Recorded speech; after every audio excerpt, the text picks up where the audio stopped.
POIs verbally, please. Okay. With that, I'll be starting my speech in 3, 2, 1. Damaging yourself over and over again with the expectation of marginal success isn't triumph, it's delusion. What does this narrative look like in status quo? I think it looks like the societal narrative and push that you have to suffer to some capacity in order to be successful. We think that this success can come in many different ways and forms, which Andrea will expand on later, but basically it can basically be anything from basically personal fulfillment to debate achievements to sports achievements. It can be literally anything under the sun. We think that although success is definite, suffering we think that success can it can be differed from time to time. Suffering isn't. We think that suffering is basically an objective, unpleasant feeling that a person feels, especially when they're doing something that they don't like, right?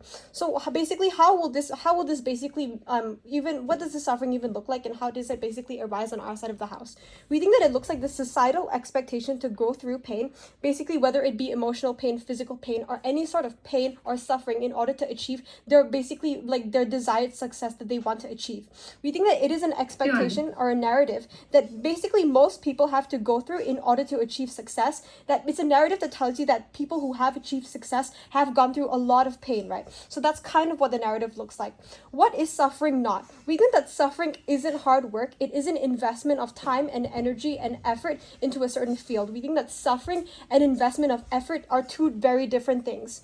We think that suffering oftentimes is a major part of a person's success, and it oftentimes manifests and basically occurs in a lot of people's journey to success. However, we have to recognize that oftentimes this suffering and this success doesn't oftentimes manifest at the same time, right? So we think that it's completely untrue that it has to coexist and that you have to have suffering as a prerequisite to success. Our first argument is on about how pain and suffering is often counterintuitive for a lot of people, a lot of times in achieving success. Why is this exactly true? We think that oftentimes physically, oftentimes when people overexert themselves, especially with the mindset that they have to be successful, they have to suffer in order to be successful, is oftentimes more harmful than good. What does this oftentimes look like? It looks like physiological effects of this stress and this suffering oftentimes weighing down on a person. I think even though you might hear from a lot of people that they can work well under stress, that they can work well under pressure, that diamonds form under pressure, right? Oftentimes this does not manifest for a lot of people. Why is this exactly harmful? Because it basically generalizes and puts a blanket that basically everybody who goes through this stress and basically suffering will oftentimes become successful. And we think that this is oftentimes not true. For a lot of people, it's oftentimes counterintuitive to hard work, because I think a good analogy for this is a person who overexerts themselves in a certain sport, right? A person who overexerts themselves physically will oftentimes have to go out of that sport due to the amount of times that they get injured, due to the amount of times that they have to take leave from their certain sport because they keep getting injured, right? We think that suffering should be a benchmark for when a person should slow themselves down, or basically the point where they have reached a tipping point, not a point for you to basically continue on and push through this suffering in order to achieve the success.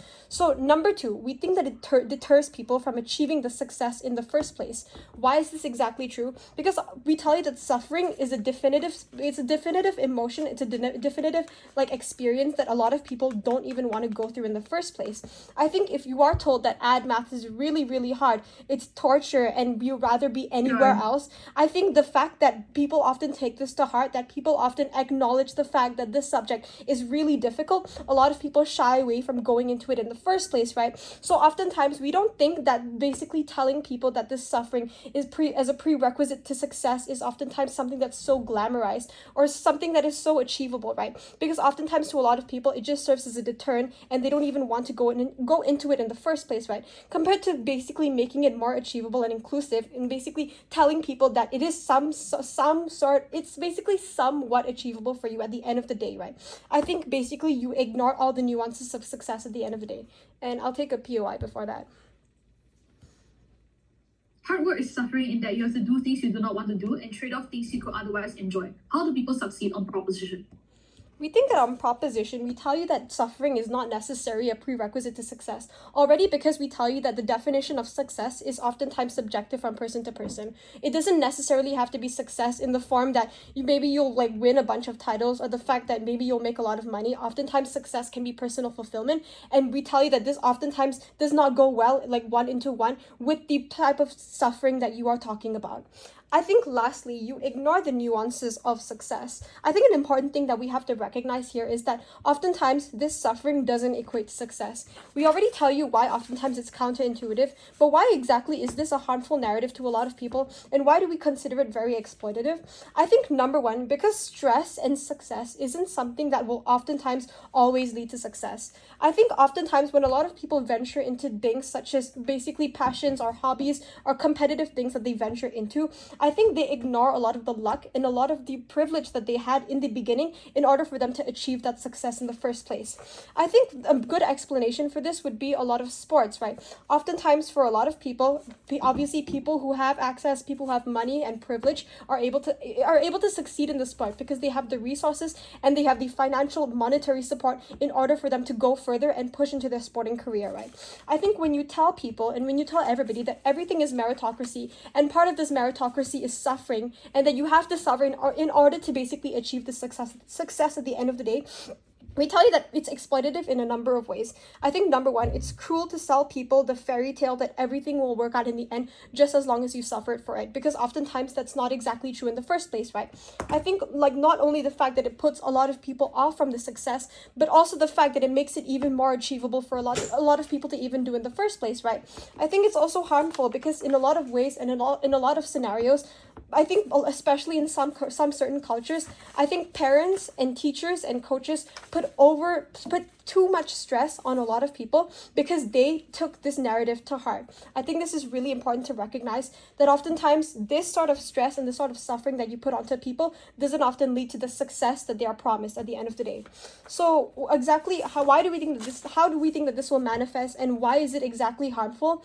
So we think that it's damaging in a number of ways. I think number one, either because you believe yourself that you are not suffering enough, thus you put yourself through more pain and more anguish in order to achieve desired success. I think number two, it also manifests in the way with a lot of parents and a lot of teachers putting this sort of pressure and putting this sort of mindset onto a lot of children that they have to go through this sort of suffering to achieve success.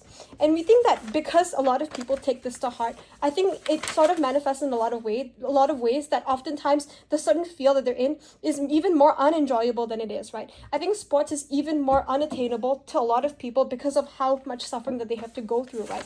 I think for a lot of people, oftentimes this like success isn't even like this suffering isn't even a prerequisite to success at the end of the day, right? Because we think that other than just damaging yourself in the long run, we tell you that this success isn't guaranteed, as we already explained, due to how nuanced success is in the first place. So for a lot of the things that people do want to achieve, for a lot of the things that people do aspire to be, it's not as straightforward as working through it, as basically meritocracy suffering and basically going through the pain of trying to get to that success. Oftentimes there's a lot of hidden factors, and we think that it's extremely cruel to tell people that their suffering will lead to success. And with that, I've never been prouder to propose. Thank you.